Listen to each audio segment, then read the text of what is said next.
പാപം ഇരിക്കുന്നത് നമ്മുടെ ഉള്ളിലാണോ അതോ പുറത്താണോ? യഹൂദർ വിശ്വസിച്ചിരുന്നും പഠിപ്പിച്ചിരുന്നും പാപം ഇരിക്കുന്നത് പുറത്താണ്. അതുകൊണ്ട് തന്നെ പാപം ഇരിക്കുന്ന ഇടങ്ങളിൽ നിന്നും ആളുകളിൽ നിന്നും ഒരു അകലം പാലിച്ചു വരുന്നതാണ്. അതാണ് വിശുദ്ധി എന്നാണ് അവർ ചിന്തിക്കുന്നത്. അതുകൊണ്ട് ജെൻറ്റൈൽസ്, സമരിയക്കാർ അവർ പാപികളാണ്, അവരുമായിട്ട് ബന്ധം പാടില്ല എന്നൊരു പറഞ്ഞു. ചില ഭക്ഷണ സാധനങ്ങൾ കൊള്ളില്ല എന്നൊരു പഠിപ്പിച്ചു, ചില വസ്ത്രങ്ങൾ കൊള്ളില്ല എന്ന് പഠിപ്പിച്ചു, ചില സ്ഥലങ്ങൾ കൊള്ളില്ല എന്ന് പഠിപ്പിച്ചു, ചില വസ്തുക്കൾ കൊള്ളില്ല എന്ന് പഠിപ്പിച്ചു. അപ്പോൾ അത്തരം കാര്യങ്ങളിൽ നിന്ന് അകലം പാലിക്കുന്നതാണ് വിശുദ്ധി എന്നവർ കരുതി.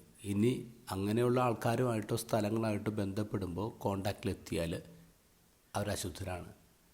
അപ്പോൾ പിന്നെ പ്യൂരിഫിക്കേഷൻ പ്രോസസ്സിലൂടെ കടന്നു പോകണം, കഴുകണം. അപ്പോൾ പാപം അത് മുഴുവനായും പുറത്തിരിക്കുന്നുവെന്ന് വിചാരിച്ചിരുന്ന യഹൂദർ, അവരുടെ മുന്നിലാണ് ഈശോന്നത് ഗോസ്പൽ പറയുന്നത്. പാപം ഇരിക്കുന്നത് നിങ്ങളുടെ പുറത്തല്ല, പാപം ഇരിക്കുന്നത് നിങ്ങളുടെ ഉള്ളിലാണ്. അത് നിൻ്റെ ഹൃദയമാണ്. It is your heart. ഈ ലോകത്തെ ഏറ്റവും വൃത്തികെട്ട സ്ഥലം അത് നിൻ്റെ ഹൃദയമാണെന്ന് ഈശോ പറയാം. അത് ശിഷ്യന്മാർക്ക് മനസ്സിലായില്ല. അതുകൊണ്ട് അവർ വീണ്ടും ചോദിക്കണേ, നമുക്ക് മനസ്സിലായില്ല.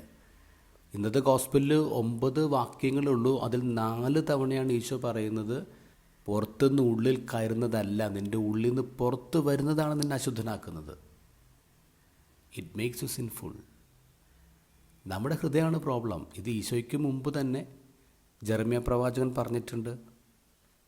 ജെറമ്യ 17:9 പറയുന്നു, ഹൃദയം മറ്റെന്തിനേക്കാളും കാപഢ്യമുള്ളതാണ്, ശോചനീയമാം വിധം ദുഷിച്ചതുമാണ്, അതിനാർക്കാണ് മനസ്സിലാക്കാൻ കഴിയുക? ഏറ്റവും ദുഷിച്ചത് നമ്മുടെ ഹൃദയം. നമ്മൾ അത് മനസ്സിലാക്കുന്നില്ല. പാപത്തിൻ്റെ സോഴ്സ് മുഴുവൻ പുറത്തിരിക്കുന്നെന്ന് കരുതിയാണ് നമ്മളിങ്ങനെ കുറ്റപ്പെടുത്തി നടന്നു പോകുന്നത്. നമ്മുടെ ഉള്ളിൽ തന്നെയാണെന്ന പ്രശ്നം. അപ്പം എന്ത് വേണം? ഒരു പുതിയ ഹൃദയം വേണം. ഇപ്പം നിലവിലുള്ള ഹൃദയം പോരാ, ഒരു പുതിയ ഹൃദയം. സങ്കീർത്തനം 51:10 പ്രാർത്ഥന ഉണ്ടല്ലോ, ദൈവമേ നിർമ്മലമായ ഹൃദയം എന്നെ സൃഷ്ടിക്കണമേ, അചഞ്ചലമായൊരു നവചൈതന്യം എന്നെ നിക്ഷേപിക്കണമേ.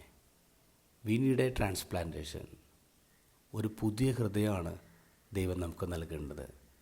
അതിനുവേണ്ടിയാണ് നമ്മൾ പ്രാർത്ഥിക്കേണ്ടത്.